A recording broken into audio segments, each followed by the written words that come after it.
Welcome everyone to the Yarning Circle today. First I'd like to acknowledge the traditional owners on the land on which we meet. And my name's Olivene. I'm the Cultural Capability Facilitator at Anglicare Southern Queensland. I'm from the Iman Nation and I also have South Sea Islander heritage. Before we start, we'll just do a quick conversation about what a Yarning Circle is and to understand our roles within the Yarning Circle space. So the Yarning Circle is a sacred space that we've used generations past to sit around and have conversations and make decisions and we talk, you know, and usually time isn't a factor. And so in modern day, time is a factor. So, and a lot of people do it all different ways. I facilitate it and we've written up all them resources for everyone to use. We have some protocols, which is around making turns, taking turns. So we use an item such as clap stick or message stick, and it passes around the circle. Whoever's holding the object is the only speaker. Another part of the protocols is to listen, not to respond, but just listen to hear. Because when we're listening to respond, we miss a lot of information because we're just thinking about, oh, I gotta respond to that, I gotta respond to that. Just listen, because when it gets to you, you'll actually find you will hear it, and you'll remember what you want to say. And if you don't remember, it wasn't important. This space here is, we're all equal. So even if I'm in a manager's position, when we sit here, we're equal. In the training resources that I've put together, we also talk about, so if we're using it in a meeting, like a team meeting, like today, even though we have an agenda, so I would start off as the facilitator of the meeting, and then we go around and everyone does a check-in. So check-in is just to say how you're feeling, and it just helps you to really be present, connect to how you're feeling and what might have just happened before you got here. So people sometimes too, when you're talking, or when something's happened and people, it's hard to concentrate because you're thinking of that. But if you have that opportunity just to check in and say, hey, this is how I'm feeling because this and this happened. You share whatever you like too. You don't have to share everything. It's up to you. But yeah, that check-in helps you to be present and to sort of get a lot of that other stuff off your head. I know when we've done it, we've all been part of Yarning Circles. Hey, we've come in feeling, oh, I'm real slack or I'm tired, but we've left energized and happy, and it's a really good indicator and feedback to see how that conversation went and how we interacted respectfully.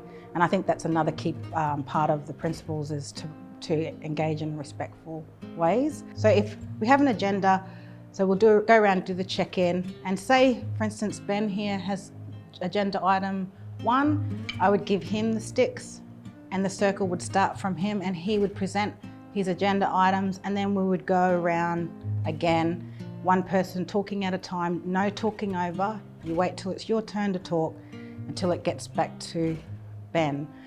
You sort of know if the conversation's finished. So Ben might say, let's go around one more time to wrap it up. Especially in decision making, sometimes you can have to go around more than once. And sometimes you might have to say, hey, let's just adjourn it to the next meeting. And that's okay as well. If you don't want to talk, you don't have to, you can just pass it on. It is good to do a check-in, and we usually say 1 to 3 words. So you can say, you can't say fine or okay because they're not feelings, but I'm happy or I'm tired, it's fine, and then you can pass on. Some people will talk more and some won't. That's another part of the protocols. Being respectful of everyone's times. Having your turn, taking turns. So that's again around the circle, but also be mindful of time. Like, don't monopolize the time. If you know the meeting's only an hour and you sit there for 20 minutes harping on what you want to harp about, that's not being respectful of other people's time. So it's about being respectful of time as well. Like I said, in old ways, and even when you're at community, we just yarn. We don't worry about time, and we know when the conversation's finished because we've got nothing else to say. And we usually say, oh, well, I'll go now, eh? That's it, you don't have to. Pretty much it. I think too, You can do in a U shape. So for instance, if you're around a board or a screen type things. If you were behind a screen or a presentation, you can do the circle as a U shape as well, and just do the same thing, go around. So it doesn't always have to be a full circle, just as long as whatever you're using is connecting that circle. With yarning circles, we're presenting it here today in a office space, but yarning can be done anywhere. It can be done out in the park, on the beach. It can be big groups, small groups. It could be one or two people just yarning. I suppose the difference between talking and yarning is about that listening, really listening to each other and not responding. So letting that person finish what they're saying and just listen to what they say, even pausing. I've been in a lot of yarning circles where the pause has been long, because even though I might pass it on, they don't necessarily have to speak straight away. They might want to sit and reflect before they actually speak. Yeah, it does work organically. It's about, it doesn't have to be in a space. We have yarning circle spaces that within some of our services. You might just like to sit in that yarning space and just reflect. So it's the space, the yarning space itself, if it's set up, a physical space, is a really good place to just sit and think and reflect, much like what you'd do if you go to the beach or to the park or whatever. Yarning's also good for especially younger people, because it just sort of brings the energy down a bit. And other things we do too with yarning. So quite often I'll use music to set the mood. So if the yarning is going to have you really want high energy, even though it's sitting and yarning, you might have more happier music, or music, not happy music, but more upbeat music, and music that is age appropriate. So it might be aimed at the kids or older people. But if we're going to have a deep conversation, I generally use the didge, and didge is my go-to, or gospel, because it really brings atmosphere, calmness, to the room. Especially if you know that the conversation's going to be heated, using little tools like that is good. I put a lot of stuff on the floor and around the walls, such as the protocols. We've got printouts of posters for that. If you're going to do a yarning circle, you can put it on the floor. So people, because when you're sitting and listening, quite often your eyes will wander and you'll see it. And you'll be reading, oh, that's right. I'm supposed to be listening, not off in la la land, or, I can't talk or respond. So it's good. But also if you're talking about a specific topic, you might put, some explanations or definitions or poems or whatever that relates to the topic. So there's lots of ways you can set up, especially inside. And then if you're outside, I think it's, using what's around you, nature, and, Traditionally, the yarning circle was done men and women's business.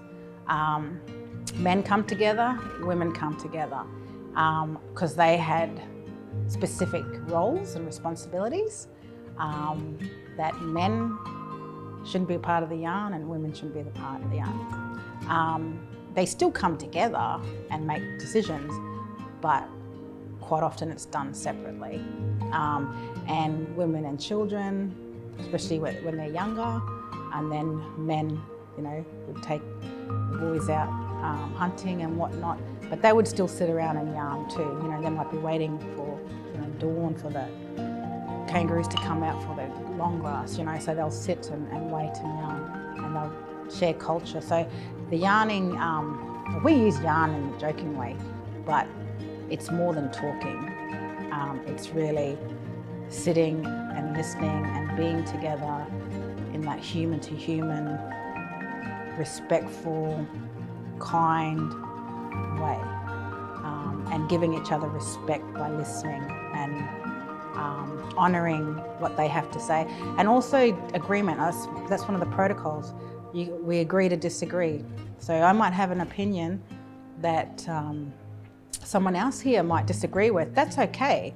You can say, oh, look, I disagree with you, Ollie. This is my perspective on it. But what we try to do is look for the commonalities, where we connect, where we do come together and we build on them strengths. The common visioning, you know, for whether we're as a collective or as a team, we look at what do we do connect with, and let's build on that. And I know for like us here today, we work in that cultural space, and so we might not agree with a lot of the stuff that our views and our ways and practice, because we're all different, but we respect each other, that we are in the same space trying to do the same thing and working as a collective. So that's really important. And when you can split into men and women's, especially with the young ones, I think it's good. But you know, if you're in a team meeting type space, obviously that you've got to have everyone. Yeah.